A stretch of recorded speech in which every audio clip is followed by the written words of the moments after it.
نصيحة صادقة ومشفقة نافعة للزوجة الموفقة لكي تعيش عيشة سعيدة عن البلاء والأذى بعيدة، وتتقي الشقاء والشقاق ولا ترى التعليق والطلاق.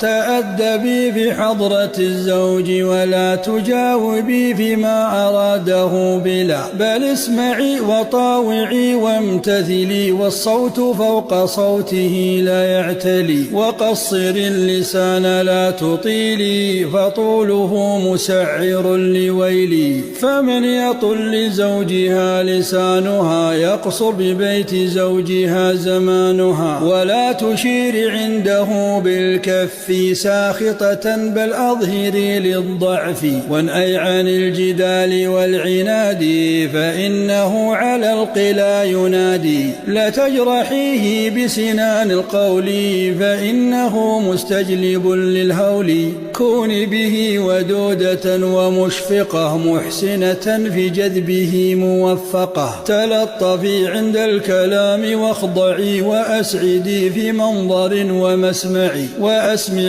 كل قول طيب والمسك والأطياب لا تغيبي. أريه فيك رقة الإناث أغنيه عن مثنى وعن ثلاث.